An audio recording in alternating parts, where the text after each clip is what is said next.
The first time. My wife laughed while holding hands with another man. It was at our son's birthday party. "You never make me laugh like this," she said loud enough for everyone to hear. Everyone turned toward me. I just sipped my drink and smiled. What she didn't know was that I had already bought the divorce papers and booked the hotel room for her goodbye. If you've ever been betrayed, like and subscribe. My name's Eric. My wife's name was Vanessa. We were married for 9 years, thought we had a strong foundation. 2 kids, steady income. Our lives looked clean from the outside. People said we were solid, but they didn't see the cracks, not until they spread like fractures in glass. Vanessa and I met in college. She studied communications.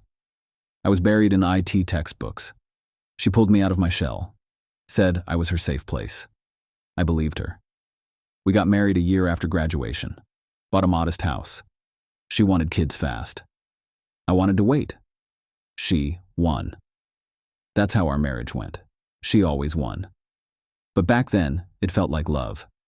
We split chores, took turns with the kids. She decorated every room. I fixed what broke. Routine, comfortable, then dull, slowly. Like the scent of burnt toast you don't notice until the whole house stinks. Still, I was loyal. Always. Never looked at another woman. I didn't know she was looking at other men. It started subtle. She got quieter around me.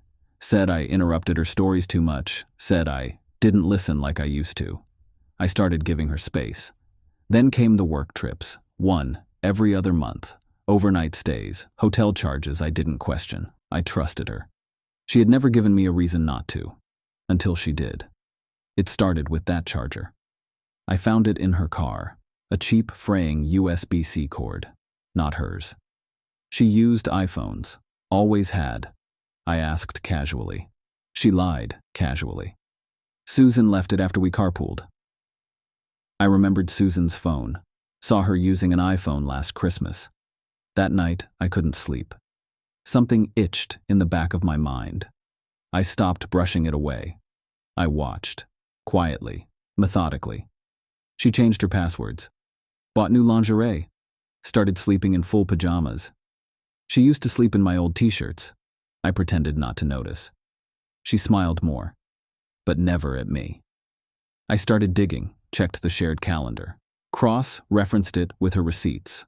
She said she had a seminar. The hotel charge was in a different city. I called the hotel, said I needed to confirm a reservation for Vanessa Clark. The woman on the line said, "She checked out yesterday." Want me to email the invoice?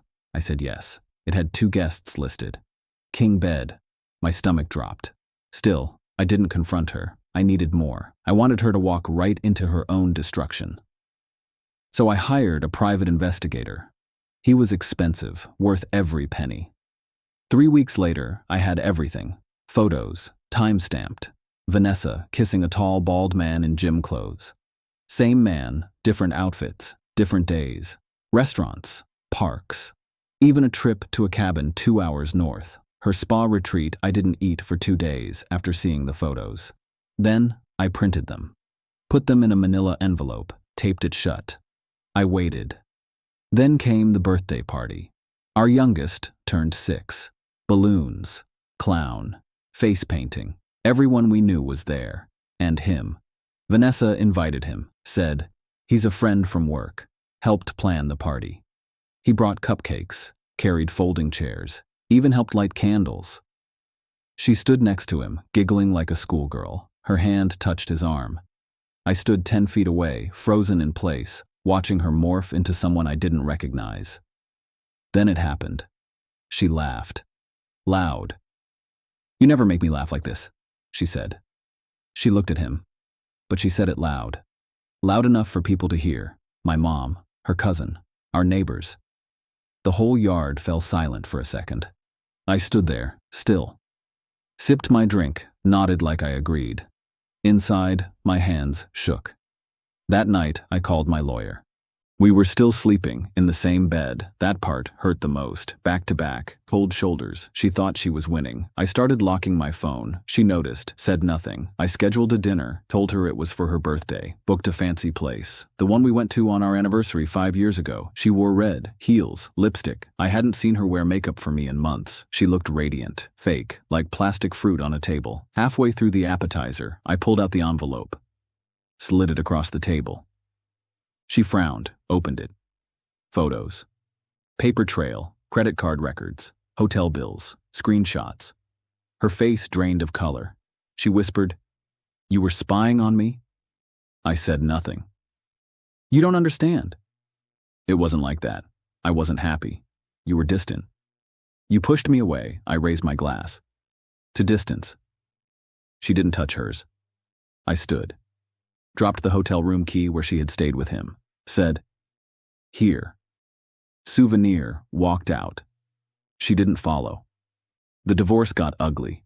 She wanted the house. I proved infidelity. Had legal leverage. The kids stayed with me. Her lawyer tried to argue I was controlling. Cold. The judge asked for evidence. There was none. She got visitation. Supervised at first. Her lover disappeared. Left her a week after I served the papers. Guess he didn't want to raise someone else's kids. She texted me drunk a few nights later. "I miss you." I messed up.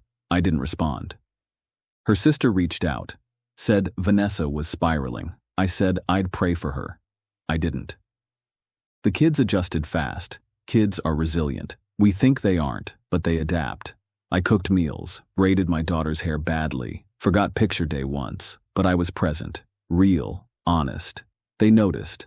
My son stopped asking where mommy went. My daughter called her by her first name once. I corrected her gently. They stopped mentioning the man from the party. Vanessa tried to come back, said she wanted to rebuild. I told her bricks only work if the foundation isn't sand. She cried. I closed the door. Months passed. I changed jobs. Took a better one. Remote work. More time with the kids. I met someone. Slow burn. Coffee dates. No drama. Her name's Natalie. She listens. Doesn't wear masks. Vanessa saw us once, at a fair. She looked smaller, pale, alone. She didn't say anything. I waved. She didn't wave back.